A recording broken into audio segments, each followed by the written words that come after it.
Bismillahirrahmanirrahim. Bismillahirrahmanirrahim. Wassalatu wassalamu ala rasulillah walah. Oke.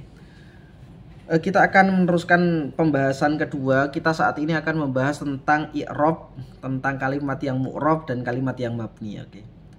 Teman-teman, pembahasan nahwu yang kedua adalah berkaitan dengan i'rab. Apa itu i'rab? I'rab adalah perubahan akhir kalimat dikarenakan berbeda-bedanya amil yang masuk, baik perubahan itu bersifat lafzi, tampak atau dikira-kirakan.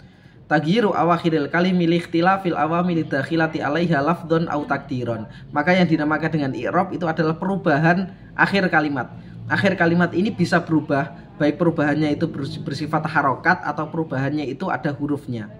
Dan perubahan ini disebabkan oleh amil yang masuk pada kalimat itu, baik perubahannya itu tampak, bisa kita lihat atau dikira-kirakan. Itu dinamakan dengan i'rab. Setelah mengetahui i'rab, maka ada kalimat yang berubah dan ada kalimat yang tidak berubah. Perubahannya namanya i'rab, kalimat yang berubah dinamakan kalimat yang mu'rab, dan kalimat yang tidak bisa berubah dinamakan dengan kalimat yang mabni.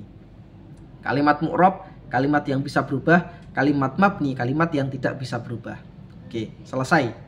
Kalimat ada 3, kalimat isim, kalimat fi'il, dan kalimat huruf. Kalimat huruf dulu yang akan kita bahas. Semua kalimat huruf itu mabni, tidak bisa berubah. Lantas kalimat isim dan kalimat fi'il itu ada yang mu'rab dan ada yang mabni. Oke. Kita akan membahas kalimat fi'il dulu. Teman-teman, fi'il ada 3. Satu fi'il madhi, yang kedua fi'il mudhari', yang ketiga fi'il amar. Fi'il madhi dan fi'il amar itu mabni. Fi'il mudhari' itu mu'rab. I'rabnya apa? Fi'il mudhari' i'rabnya ada rofa, ada nasab, ada jazm. Fi'il madhi dan fi'il amar mabni. Oke. Kita agak flashback ke belakang dulu. Jadi di antara 3 kalimat ini, kalimat huruf semuanya mabni. Kalimat isim mu'rab ada yang mabni, kalimat fi'il ada yang mu'rab, ada yang mabni. Lantas untuk i'rabnya apa? I'rab yang bisa masuk pada kalimat isim itu ada 3. I'rab rofa, i'rab nasab, i'rab jer. I'rab yang bisa masuk pada kalimat fi'il ada 3 juga. Rofa, nasab, jazm. Oke. Kita kembali lagi pada kalimat fi'il tadi. Kalimat fi'il ada 3. Fi'il madhi, fi'il mudhari', dan fi'il amar. Fi'il mudhari' mu'rab. I'rabnya ada 3. Rofa, nasab, jazm. Fi'il madhi mabni. Mabninya apa saja? Mabninya ada yang mabni fathah, contohnya fa'ala. Ada yang mabni dhammah, contohnya fa'alu. Fi'il madhi ketika bertemu dengan wawu jamak. Ada yang mabni sukun, fi'il madhi ketika bertemu dengan dhamir rafa' mutaharrik, fa'alna, fa'alta, fa'altuma, fa'altum. Fi'il amar bagaimana? Fi'il amar juga mabni. Mabninya mabni ala alamatil jazm. Jadi ada yang sukun, ada yang membuang huruf ilat, ada yang membuang nun. Itu adalah i'rabnya kalimat fi'il. Oke, sekarang pembahasan yang agak panjang, kita akan membahas tentang i'rabnya kalimat isim. Oke. Sebagaimana diketahui tadi di awal pas kita flashback tadi, kalimat isim itu i'rabnya ada 3. Rofa, nasab, jer. Akan tetapi ternyata ada kalimat isim itu yang mabni, yang tidak bisa berubah. Apa saja kalimat isim yang mabni? Kalimat isim yang mabni ada 3. 1. Isim isyarah. Yang kedua, isim mausul. Yang ketiga, isim dhamir. Saya ulangi lagi, kalimat isim yang mabni itu ada 3. Isim isyarah, isim mausul, dan isim dhamir. Apa itu isim isyarah, isim mausul, dan isim dhamir? Nanti akan kita bahas pada pembahasan isim-isim yang makrifat dan isim-isim yang nakirah. Oke. Yang penting teman-teman tahu saat ini kalimat isim yang mabni itu isim dhamir, isim mausul, isim isyarah. Lantas kalimat isim yang mu'rab itu apa saja?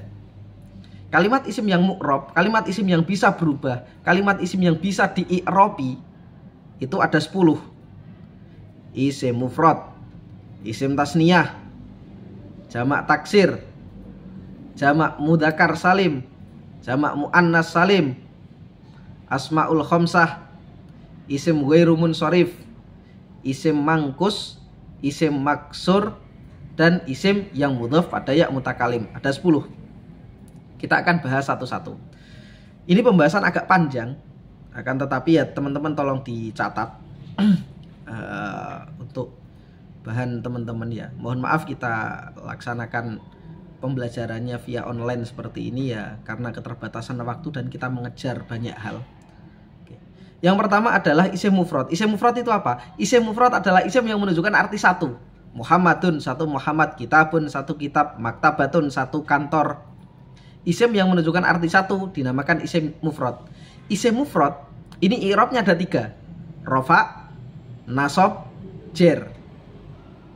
Rafa'nya isim mufrad dialamati dengan dhammah pada akhirnya. Nasabnya isim mufrad dialamati dengan fathah pada akhirnya. Jernya isim mufrad dialamati dengan kasrah pada akhirnya. Contoh, jaa Muhammadun, rafa. Ra'aitu Muhammadan, nasab Muhammad, Muhammad. Ini isim mufrad. Jaa Muhammadun, rafa, dhammah. Ra'aitu Muhammadan, isim mufrad, nasab, fathah. Marartu bi Muhammadin, isim mufrad, jer, kasrah. Itu isim mufrad. Yang kedua adalah isim tasniyah. Apa itu isim tasniyah? Oke, kalau isim mufrad isim yang menunjukkan arti satu, isim tasniyah adalah isim yang menunjukkan arti 2. Muslimani, kalau muslimun 1 muslim, muslimani 2 muslim. Muslimani adalah isim tasniyah, isim yang menunjukkan arti 2. Ditandai dengan akhirnya berupa alif dan nun, dengan ditambah alif dan nun, atau ditambah dengan ya dan nun. Jadi isim tasniyah ini adalah isim mufrad yang akhirnya ditambah alif dan nun atau ya dan nun. Isim tasniyah i'rabnya ada 3. Rafa, nasab, jer. Rafa'nya dengan dhamma, rafa'nya dengan alif, mohon maaf, rafa'nya dengan alif, nasabnya dengan ya, jernya dengan ya. Contohnya, jaa muslimani, ra'aitu muslimaini, marartu bi muslimaini. Muslimani isim tasniyah, rafa, alamatnya alif. Ra'aitu muslimaini isim tasniyah, i'rabnya nasab, alamatnya ya. Marartu bi muslimaini isim tasniyah, i'rabnya jer, alamatnya kasroh. Yang kedua isim tasniyah. Yang ketiga adalah jamak mudzakkar salim. Oke, jamak mudzakkar salim ini teman-teman, jamak dikatakan jamak itu adalah isim yang menunjukkan arti banyak. Tapi jamak mudzakkar salim itu khusus isim yang menunjukkan arti laki-laki banyak. Jadi jamak mudzakkar salim itu adalah isim mufrad yang ditambah wawu dan nun pada akhirnya atau ya dan nun pada akhirnya. Jadi isim yang menunjukkan arti laki-laki banyak itu dinamakan dengan jamak mudzakkar salim. Contohnya bagaimana? Oh, i'rabnya dulu. I'rabnya jamak mudzakkar salim itu ada 3. Rafa, nasab, jer, karena dia kalimat isim. Rafa'nya dengan wawu, nasabnya dengan ya, jernya dengan ya. Contoh, jaa muslimuna. Muslimuna jamak mudzakkar salim, i'rabnya rafa, alamatnya waw. Ra'aitu muslimina, marartu bi muslimina. Muslimina di 2 contoh ini i'rabnya nasab dan jer, alamatnya dengan ya. Yang ketiga jamak mudzakkar salim. Yang keempat jamak muannas salim. Kalau tadi jamak mudzakkar salim adalah isim yang menunjukkan arti laki-laki banyak, maka jamak muannas salim adalah isim yang menunjukkan arti perempuan banyak.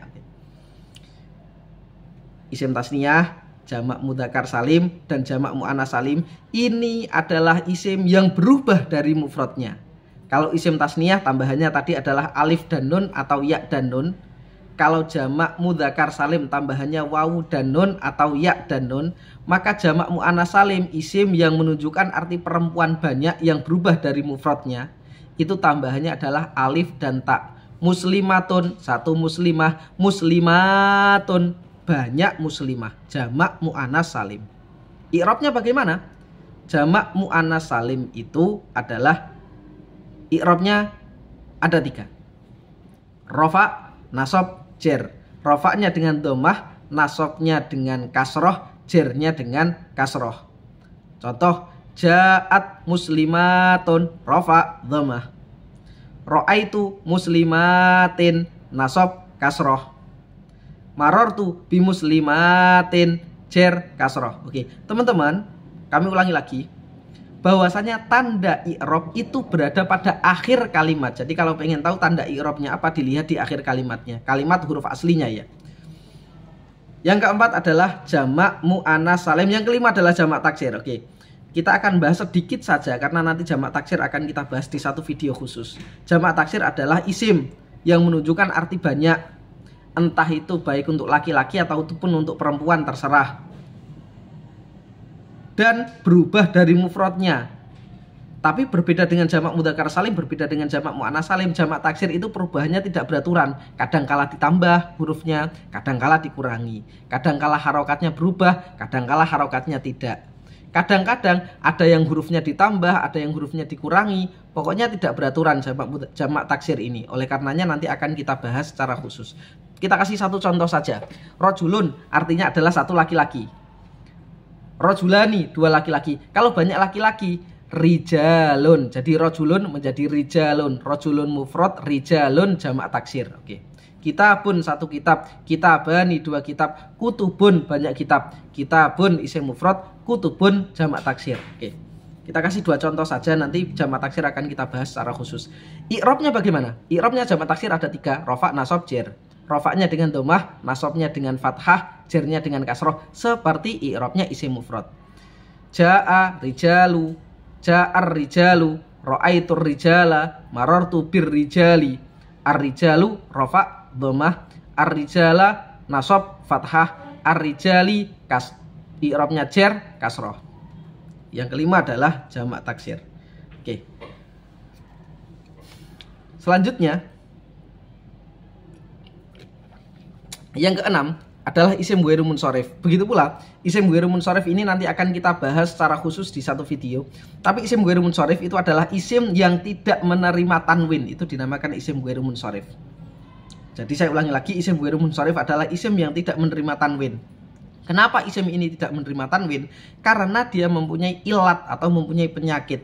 Penyakitnya apa saja nanti kita bahas pada pembahasan yang khusus. Tapi teman-teman perlu ketahui, i'robnya isim ghairu munsharif ada 3, rofa, nasob, jer. Rofaknya dengan domah, nasobnya dengan fathah, jernya dengan fathah juga. Contohnya, ja'a ahmadu, ahmadu isim ghairu munsharif, rofa, domah. Marortu bi ahmad, ro'aitu ahmada. Ahmada i'robnya nasob, alamatnya fathah. Marortu bi ahmadi, ahmadi i'robnya jer, alamatnya marortu bi ahmada. Mohon maaf, marartu bi ahmada. Ahmada i'rob jer, alamatnya fathah. Itu adalah isim ghairu munsharif, isim yang tidak menerima tanwin dikarenakan mempunyai ilat atau penyakit. Selanjutnya, yang ke-6 adalah asmaul khamsah. Apa itu asmaul khamsah? Asmaul khamsah adalah 5 isim yang khusus. Abun, ahun, hamun, fu, dhu. Asmaul khamsah adalah 5 isim yang khusus. Abun, ahun, hamun, fu, dhu. Dan asmaul khamsah ini adalah isim yang harus mudhof, dan mudhofnya pada selain ya mutakalim. Jadi syaratnya asmaul khamsah bisa menjadi asmaul khamsah, bisa menjadi isim yang khusus, yang mana i'robnya nanti juga berbeda dengan isim mufrad. Syaratnya yang pertama dia harus mudhof, dan mudhofnya tidak pada ya mutakalim. Abun, baik mudhofnya itu bisa disandarkan pada isim dhamir atau disandarkan pada isim dhohir. Contoh, ja'a abuka, ro'aitu abaka, marartu bi abika. I'robnya asmaul khamsah yang memenuhi syaratnya harus mudhof 1, yang kedua mudhofnya selain pada ya mutakalim. Ketika memenuhi 2 syarat ini, i'robnya rofaknya dengan wawu, nasobnya dengan alif, jernya dengan ya. Ja'a abuka, ro'aitu abaka, marartu bi abika. Rofaknya waw, nasobnya alif, jernya ya. Oke. Selanjutnya yang ke-8 adalah isim maksur. Isim maksur itu apa? Isim maksur adalah isim yang akhirnya berupa alif layyinah. Alif layyinah itu adalah alif yang bengkong. Contohnya lafadz Mustafa. Nah, nanti isim mangkus setelahnya juga isim yang akhirnya berupa ya layyinah, ya yang bengkong. Ya layyinah dengan alif layyinah miliknya isim maksur dan isim mangkus itu agak sama bentuknya, akan tetapi perbedaannya adalah harokat sebelumnya. Kalau isim maksur itu sebelum alif layyinah ini harokatnya, huruf sebelum alif layyinah itu harokatnya fathah, contohnya Mustafa. Kalau yang isim mangkus itu huruf sebelum ya layyinahnya itu di kasroh. Oke teman-teman, lafadz Mustafa isim maksur. Isim maksur adalah isim yang akhirnya berupa alif layyinah. I'rabnya rofa, nasab, jer. Rofaknya dengan domah, nasobnya dengan fathah, jernya dengan kasroh, tapi semuanya dikira-kirakan pada alif layyinahnya. Maka lafadz Mustafa ketika rofa ja'a Mustafa, nasob ro'aitu Mustafa, jer marortu bi Mustafa. Mustafa ini aslinya berubah dia, akan tetapi perubahannya itu dikira-kirakan. Maka di awal pembahasan tadi kita bahas bahwasannya i'rab itu adalah perubahan akhir kalimat dikarenakan beda-bedanya amil dan yang masuk, baik perubahannya itu nampak atau perubahannya dikira-kirakan. Dan isim maksur ini adalah perubahan yang dikira-kirakan. Ja'al Mustafa rofa dhammah muqaddarah, ro'aitul Mustafa nasab fathah muqaddarah, marartu bi Mustafa jer kasroh muqaddarah. Isim maksur selesai. Yang ke-9 adalah isim mangkus. Kebalikan dari isim maksur. Isim mangkus adalah isim yang akhirnya berupa ya layyinah. Tandanya ya adalah huruf sebelum ya-nya itu di kasroh. Contohnya adalah qadhi, ja'al qadhi. Nah, i'rabnya isim mangkus, rofaknya dengan dhammah yang dikira-kirakan muqaddarah, nasabnya dengan fathah dhahirah, jernya dengan kasroh muqaddarah. Ja'al qadhi, ra'aitul qadhiya, fathah muqaddarah, marartu bil qadhi, kasroh muqaddarah. Dan yang terakhir adalah isim yang mudhaf pada ya mutakalim. Jadi semua isim, semua kalimat isim yang dimudhafkan pada ya mutakalim. Ya mutakalim itu apa? Ya mutakalim adalah ya yang menunjukkan arti kepemilikan diri sendiri. Kitabun menjadi kitabi, qolan suwatun menjadi qolan suwati, zaujun menjadi zauji. Semua kalimat isim yang dimudhafkan pada ya mutakalim itu i'rabnya dikira-kirakan seperti isim maksur. Hadza kitabi, ini adalah kitabku. Kitabi rofa alamatnya dhammah muqaddarah. Katabtu fi kitabi, fi kitabi i'rabnya jer alamatnya kasroh muqaddarah. Wa ra'aitu, wa ra'aita kitabi, ra'aita engkau telah melihat, kitabi pada kitabku. Kitabi isim yang mudhaf pada ya mutakalim, nasab alamatnya dengan fathah muqaddarah. Oke. Nanti isim asmaul khamsah, jamak taksir dan isim ghairu munsharif akan kita bahas pada video yang lain.